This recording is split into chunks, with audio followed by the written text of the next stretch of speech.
Dois-tu reprendre la course à pied pour perdre du poids après la grossesse? C'est une question à laquelle je voudrais répondre. C'est une question à laquelle je veux répondre maintenant. On m'a demandé tout à l'heure pourquoi est-ce que je ne proposais pas de course à pied dans mon accompagnement pour la remise en forme, pour la perte de poids après la grossesse. Tout simplement parce que d'abord, dans ce protocole, tu dois comprendre une chose. La course à pied n'est pas forcément le meilleur moyen. Pourquoi? Parce que d'abord, tu as peut-être accouché il y a 3 mois, il y a 6 mois, il y a 9 mois, il y a 1 an, il y a peut-être 2 ans, et tu n'as pas encore mis... tu n'as peut-être même pas encore terminé ta rééducation périnéale. Peut-être que tu ne l'as même pas faite d'ailleurs. Première chose. Deuxième chose, peut-être que tu as un diastase recti. Alors qu'est-ce qu'un diastase recti? C'est cette fameuse séparation de la ligne blanche. C'est au niveau de ton grand droit, en fait, de tes grands droits. Tu as tes abdos qui se séparent pour laisser passer ton enfant, tout simplement à l'accouchement. De cette séparation. Et cette séparation, elle peut te laisser un espèce de trou, tu vois, au niveau de la séparation abdominale, qui peut être plus ou moins haut, plus ou moins bas, plus ou moins important, plus ou moins profond.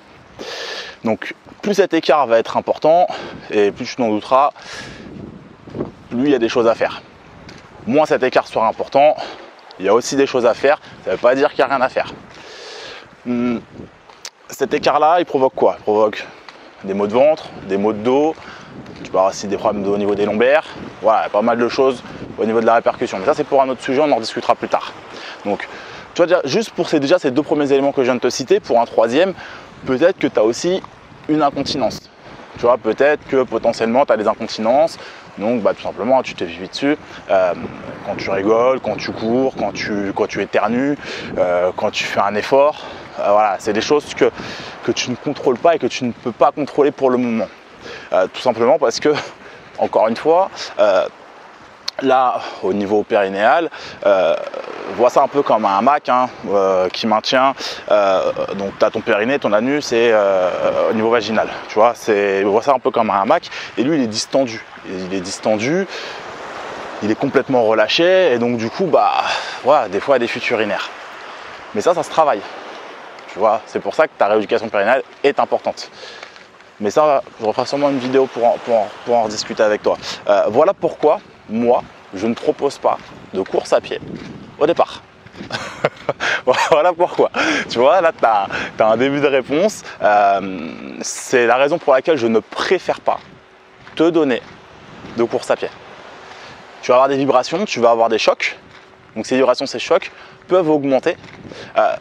Ces problématiques que tu rencontres peut-être, pas forcément toutes les moments, mais peut-être toi tu rencontres ces problèmes-là, au niveau du coup de ton ventre, au niveau de ton périnée.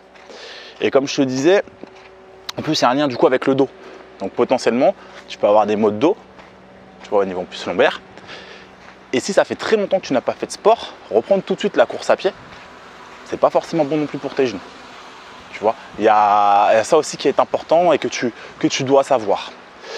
Je m'appelle Johan, je suis coach sportif depuis plus de 10 ans et moi je demande qu'une chose, c'est de t'accompagner pour t'aider à ta perte de poids et à ta remise en forme post-grossesse. Pour ça, j'ai mis en place une méthode. Cette méthode, elle s'appelle BoostMum. Si tu veux en savoir plus, je te laisse cliquer là sur le lien ou là, par là, c'est de la vidéo pour voir un petit peu plus en détail de quoi je parle.